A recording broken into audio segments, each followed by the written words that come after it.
Actually is such a sneaky little word. Sometimes it's all hype. Wait, could I actually do this? Yeah, you can.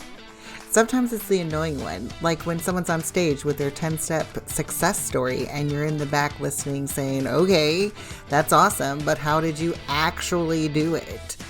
And sometimes it's your own business calling you out. Really cute plan, but are you actually going to do it? So this is the whole show. I'm Lonnie Jackson, and this is Actually, where we skip past feeling just inspired and get to what actually works and gets us out of stuck and takes the actions that's going to get us to the next level we want to go, because everyone has got the steps. The steps were never the secret. It's the actions that we actually do. So are we actually going to do this? Yeah, we are. Let's go. So last week, I walked you through the expansion audit and gave you kind of that overview of what it looks like to really evaluate what has happened and reflect before you start projecting and then start the planning. Because if you know where you've been, you can make a better plan of how you want to do things next and where you want to go and how to get there faster and not bog yourself down with things that you don't need. So if you haven't listened to last week's episode, I highly encourage you to go back and listen to the expansion audit, because I'm going to, over the next few episodes, expand a little bit more on some of the words that I threw out in the expansion audit of filters. They're going to be what I call filters that help you to decide what to do once you get this knowledge from the expansion audit. Okay. So if you actually did it, you now have a list, you know exactly which in the 4 areas of that we evaluated of time, energy, income, and fulfillment, where you are contracted. And I'm guessing you probably already knew before you wrote it down as you were listening. I'm definitely confident that you probably had some things that came up.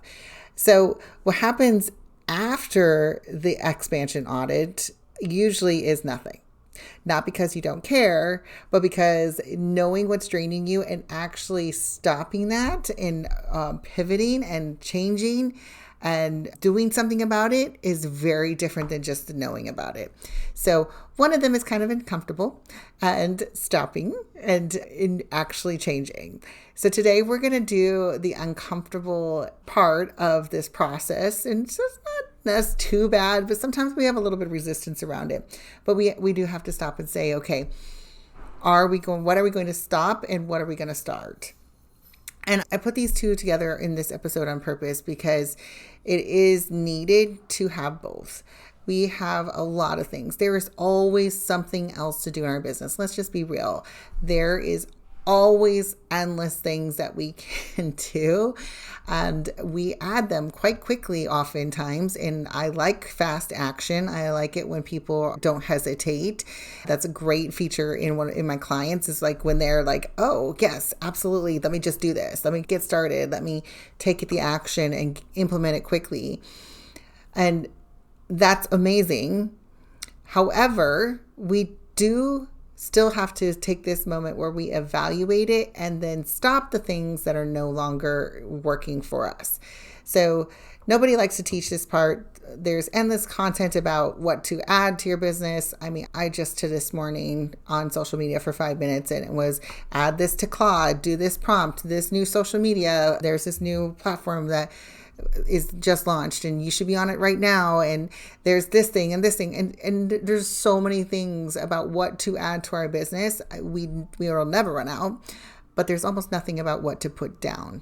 So if you've had years of practicing to start and almost none of stopping, this episode could be really helpful for you. So here are the reasons why you probably haven't gotten into stopping some things in your business. Number 1, it's still making money. You're good at it, or you built it and putting it down feels like you are admitting something. So when I talk to my clients or even reviewing for myself here, I'll sometimes say, well, I mean, I could stop doing that. It's not feeling good anymore, but I could still make some money from it. Or oh, I'm really good at it. This is so easy and quick to do. There's a lot of things that come really easy to us. And just because you're good at it doesn't mean you should keep doing it, right?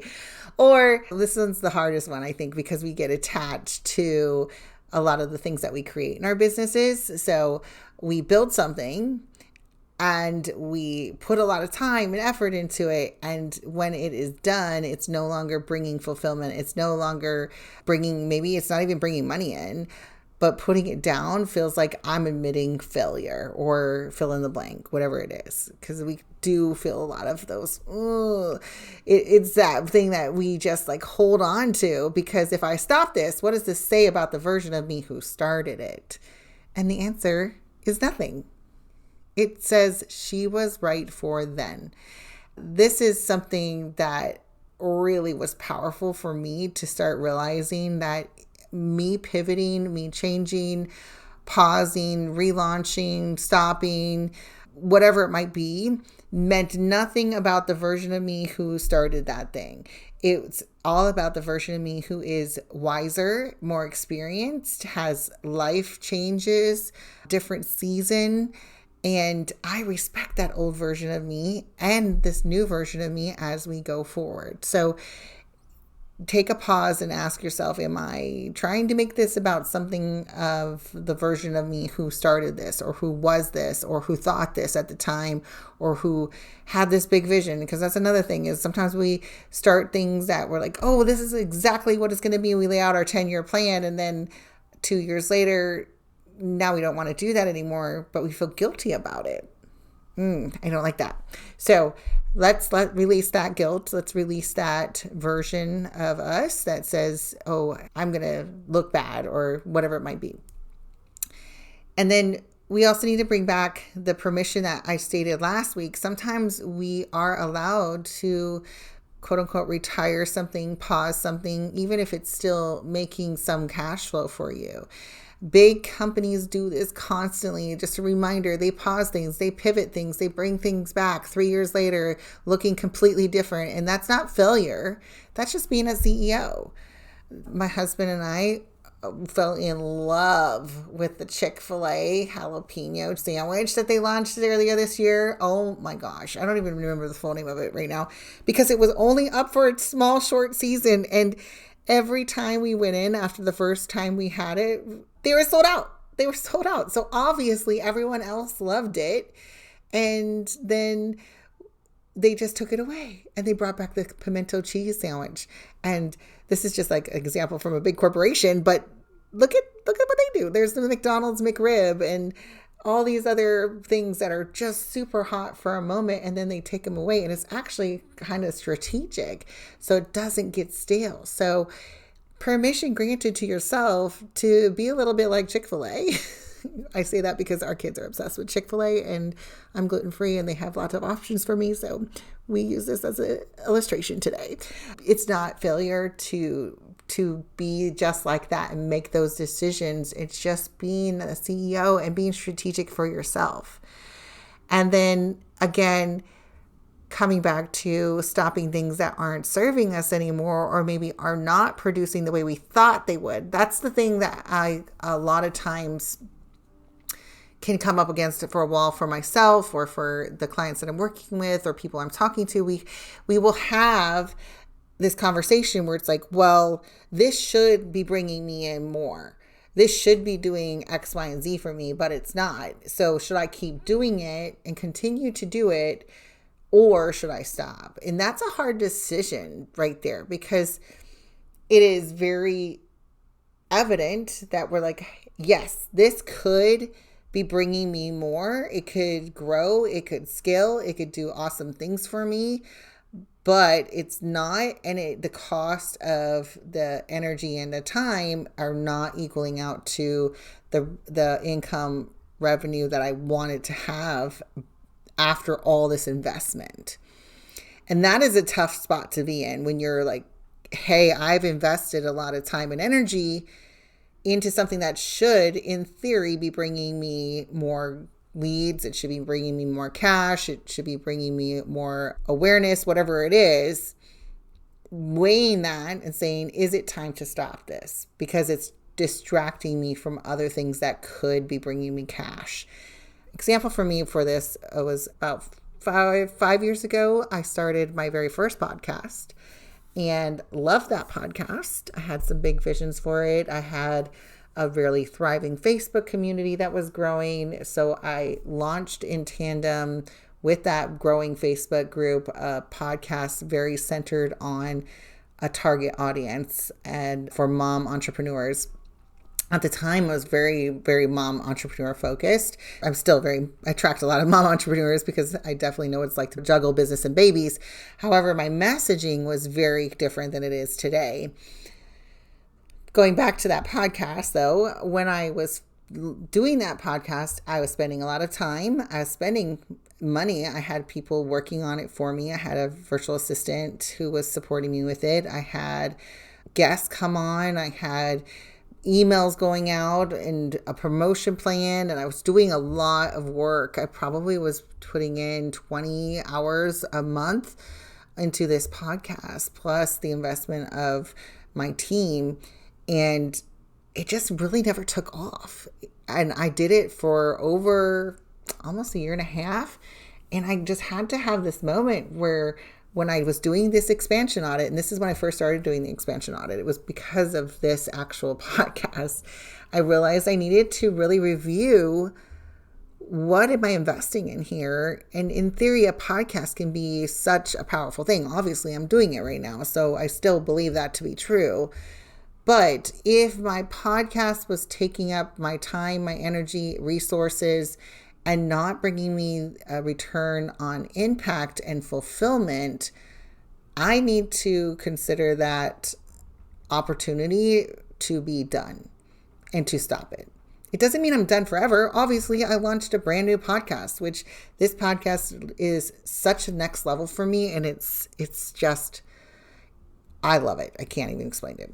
So you can have that as a real life example that I can make that call to not put in any more time into something that is not bringing me the return that I thought it would, or maybe it brought me some return and eventually it was just not worth all of the effort, and that's okay. So what I want you to draw from that is you can give yourself permission. So let's go back to the audit and like what to actually stop here. So go to your worst filter, the furthest into contraction. When you went through the expansion audit and you started thinking, what is contracting me? And that first thing that popped into your head, that is where your stop lives. This is the easiest thing that's going to cut, the thing that's actually costing you, whether it's a client who you just need to let them go, a team member who is taking all of your energy and exhausting you. And even though they do just enough to get by, they're still not doing what they need to do. And so you're holding a lot of frustration and bitterness and, again, all those contraction feelings. So run these through those words that I gave you last week about, did this drain me, distract me, delay my results? And if something scored in all three, it's saying, so that list you made, that things that are contracted in your business, if it drained me, distracted me, and delayed my results, that is your answer to stop it. And when I say drain me, that's drain in time and energy. Distracting me, it's taking away from the things that are generating the income in my business, or it's delaying my results because let's give you one example. Like if you were to say, I want to redo my whole website, and you've been working on your website for 6 months because you are not an expert in building websites. That is delaying your results because you are totally distracted and totally off topic and delaying your results because you are now giving yourself a full education on how to build websites when your business is not anything to do with websites. So use that quick test. And in my experience, it's almost always one of the four things: a client relationship that outgrew its terms, an offer that's profitable, but it's heavy, a commitment you said yes to a year ago when you had different capacity. That's another thing that comes up. or a task you're doing because you're faster at it than anyone you would hand it to. This is another thing that can be contracting. Just because you're fast and good at it doesn't mean you shouldn't give it to somebody else, right? That is the hardest part. And especially I think as us as women, we're taught, to multitask and do all the things and be more productive. And productivity is great. I want to be the most efficient as possible, but productivity layered and layered and layered and layered on to do too many things makes you still not producing in a capacity that you could do. And sometimes the stop that is a person, a team member you've been coaching for over 2 years, who hasn't moved, a client who takes twice what they contracted with you. I'm not telling you to go fire everyone who irritates you. Let's just put that caveat in there, okay? I'm asking you that if you have addressed it and whether anything changed when you did actually talk to them or tell them. And this is the thing that you have to really evaluate. Did I actually address that, or did I just complain about it? And if I did actually address it, did I lead them, show them authority, and tell them timelines about the changes I expect? And was I clear about it?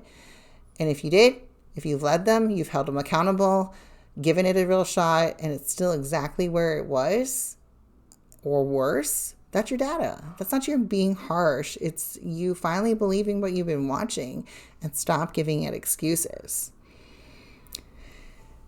And that's not always easy. Let's just be honest. But it's so worth it to do. So here's what I need you to understand about stopping things.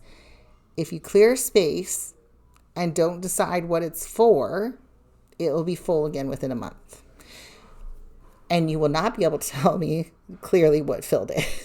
Okay. What's fascinating to me is every year around this time when the kids are going back to school and we're all getting back into routines, throughout the whole summer, people have been saying to me, oh, when school starts, I'll have time to work on my business, or I'll have time to fill in the blank. And it is true. They will get time back because their kids are back in school. They will get more availability, mental energy, more routines. But the fascinating thing that I have observed in myself in the past and also in many, many clients is that it doesn't change anything. They actually fill that space so quickly. It just sucks in all these extras because they weren't intentional about it. They didn't decide and commit to what it was for. They didn't put their calendar out there. They didn't manage what it was going to look like and how they were going to leverage this now free time that they suddenly got. And that empty space on the calendar did not read as freedom. It read as availability to everything else, and it just filled up so fast. So if you have been saying to yourself, maybe for the last 3 months of summer, or maybe even all year, well, once the kids are back in school, I'll fill in the blank. I'll get the help I need. I'll hire a coach. I'll, hire a virtual assistant. I'll bring in this new offer, fill in the blank, fill in the blank, fill in the blank. If we do not have a plan here of how to start something and put that into action, it's going to you're going to be in January and be like, why didn't I do that? What happened? And feeling guilty and feeling bad and frustrated with yourself. So this is the pattern that I mentioned in episode 2, is you buy back your time and it disappears into more work instead of more capacity. So the stop is real. I think a lot of us have stopped some things, but the start has never happened. So the space got taken.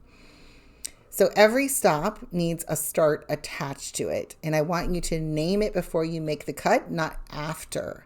This is very, very important.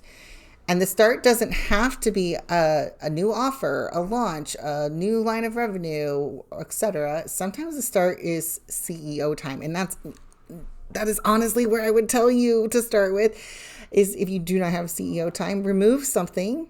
If you're like telling me right now, oh, Lonnie, I don't have time for CEO time, then you need to stop doing something and put the CEO time in that spot.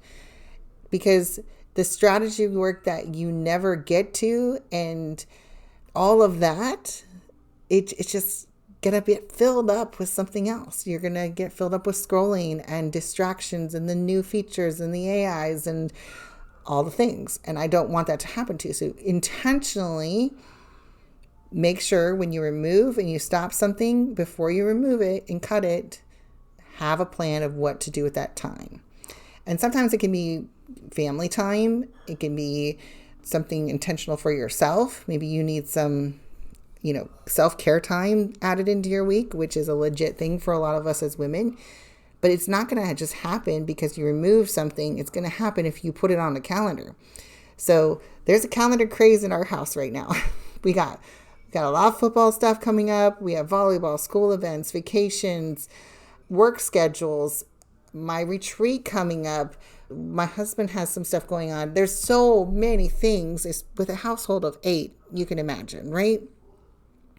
So we have to build that calendar first, and then the business builds around it. And this is the start of protecting myself and my time. And this is how you can do the same for yourself. It's the cleanest illustration that I can give you of how to say, really put these things on your calendar. And before you start something, really identifying how much time do I need to commit to this. So if I'm going to start a podcast this year, or I'm going to launch a YouTube channel, what does it look like for me to put that effort in? I was just talking to somebody who was telling me they wanted to start a YouTube channel, and I was like, oh, that's amazing. What is the time capacity around this? And she's like, oh, I'll just, I'll record the video and I'll put it up. And I was like, that's not how this works. I love that for you. But to really build what she has envisioned of a highly profitable, high converting, high traffic YouTube channel, it is not going to happen with one video, 20-minute video recording a week that she doesn't have editing time. She doesn't have planning time, promotion time, research, all of those things that need to be put into place to have the success that she wants is not going to come from 20-minute video recording a week. So sometimes we're grossly underestimating, and this can be what has taken up a lot of your time, is because originally you started something and you grossly underestimated how much capacity and time it would take from you to get the results that you wanted. And that's why it's so important to take this pause before we dive, just go barreling into fall and saying, I want this and more money and more things coming in, and I want to end the year with all this success. That's awesome. I want that for you too. But let's be intentional. So let's set a rule on starting. 1 start, not 5 at a time, okay? 1 start at a time. Because a start you can't sustain is a stop you just haven't scheduled. Let's say that again. A start you cannot sustain is a stop you haven't scheduled yet. This one hits me in the gut. Because I have been there where I've started something that is definitely not sustainable for me. And I was just inevitably putting something on my calendar for the future date that I was going to have to stop it, or it wasn't going to be successful. So run any start through the question from last week. Will this scale my vision? If you cannot connect it to where you actually want to go, it's a shiny object. And we don't have any more time for those. We're done with those. We should all be very aware of shiny object syndrome and do a gut check. Because if we are clear, hey, does this align for my vision? Is this on track? Will this get me there? Will it scale me without costing me in my time, energy, and fulfillment? Then it's a shiny object. And also, don't start it the same week you stop something. Let the space exist for a hot minute so you can feel what having it is actually like. This is also data too. So before I remove something, I don't want to stop and start something at the exact same time. I do need strategy planning. And this is why I always start with the CEO time, putting in that CEO availability to be able to strategize it before I start implementing it. So that first initial, when I removed that podcast from my calendar, I was able to then the next month, the first action I started was strategy and saying, what does it look like to produce this? What do I want for this next phase, for this next piece of the business that I'm going to start doing to generate more results, in more aligned results. So it's really important that you think through that and be aware that your vision needs to be a part of that filter. And then the next thing is check your body on it. When you think about this start, do you get contracted again? Or does it feel expansive? And that's another gut check, body check. When I look at it and say, okay, if I pull this out and restart it, will I feel contracted still, or in just in a different venue? Or am I finally going to feel expansive and I'm actually going to approach this with the right energy, the right mindset, the right capacity? I'm going to give you an example. A few years ago, I was working with a client who we started talking about, really getting into some networking and connections. And she told me, she's just like, I'm so contracted around the in-person things that I'm doing. They're just not the right communities for me. I just don't feel good. It's not great for my time. I think I need to stop doing that. And I was like, perfect. Let's identify that. Okay. So if we're going to stop doing that, where are we going to generate more connections? And instantly she said, oh, I need a Facebook group. And I was like, that's a great idea. Facebook groups can be super amazing for drawing in your ideal clients and getting you the opportunity to get connected with people without leaving your home. Again, she had a small child with her, so we were talking through how that would be a great way for her to network and make connections and create community. However, when we thought about it in her body and what was coming on, because I could see it in her face, I was on a Zoom call, she was shrinking. The more that we talked about this Facebook group and how she would need to do it to get to where she wanted to go and all the things and to create the community and launch it and create connection and advertise it, she just started getting more and more closed off, and I could just see her face. And I called it out and say, I think this may not be expansive either for you. So we had to take a pause and reshift and reintegrate. Okay, what does feel expansive? And finally it came to the point where we realized what she really wanted for this season, what felt expansive, was to borrow other people's audiences instead of creating her own. She was just done with the pressure of creating and maintaining her own audience as far as the community side of it. So we decided, why can't she go in and borrow everybody else's audience, which is a great strategy. And that felt so expansive. And so she started leveraging that for herself and saw extreme success from that. I think it sped up her results in the long run because she, one, felt expansive, and two, she didn't have to wait to build something. It was already built. She just had to step in and create the relationships with the community owners. And it was hyper converting for her. So your CEO action this week is to really identify what is your stop and what is your start. One thing. Let's just start with one. Write them down with dates on them. Make it specific. No, I'm not going to cut back on something. That's not the phrase we want to use. And not, I'm just going to cut back. No. Name the thing with a date it ends and what's taking its place. And if your stop involves another human being, let's just put this out there, a client, a team member, a group you're committed to, you need to communicate that to them. Because it's not fair to just dump things on people unless it's a dangerous situation. Let's put that out there too. But we want to be as good humans as possible. Let's just put it that way. Have the conversation, start the conversation, schedule the conversation, whatever you need to do, get committed to it and start that process this week, because everyone's schedule is already changing for the fiscal year. This is a transition time. This is the time to tell them so that they can do whatever they need to do to get like whether they're finding a new position because you are letting go of a team member, a group that you've been a part of, they can know, oh, okay, you're shifting out of it. Maybe it's a client. We can wrap up the project and let them know we're no longer going to be working together or whatever it might be. If you don't do this now and you just drop it on them, that's not going to feel good either.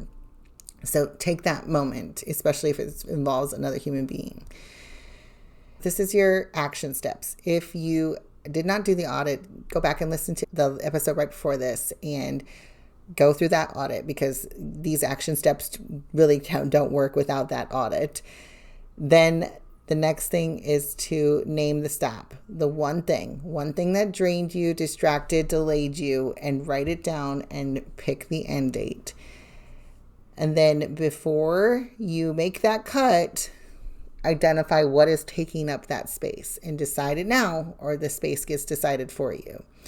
And then the fourth action step is tell whoever needs to know. This week, while every calendar around you is already moving with the changes of school and people making their own plans and they're back and committed and all the things, you need to really intentionally put that on the calendar and tell and communicate to other people who needs to know. That might be updating your availability on your booking call link. Maybe you are stopping being available to everyone every day and every hour of the week, and you're scheduling starting in some CEO time. But if your calendar still has availability every Wednesday when you have CEO time on the, supposed to be happening there, it's going to get overwritten by a new client lead or a client who needs you, or opportunity that's going to come up and you're not going to be committed already to your CEO time. Really important that you take that action. Make your calendar a priority with this start and stop as well. Next week, we're going to get into the third S technically here that we talked about, which is systems. And I know systems are not sexy all the time, but they are quite literally amazing things to add to your business. And this is where you can make sure the thing you just stopped doesn't quietly come back to you, okay? Or the thing that you're going to start is actually sustainable. So follow me with this and come back next week for that. And if you're realizing that you do need a few days away from the weeds of your business, as after doing this expansion audit and really seeing like, oh, I'm feeling a lot of contraction, or I just really need to recenter my vision and I don't know what all that looks like, I would love to invite you to Ignite Your Vision Retreat and tell you a little bit more about it.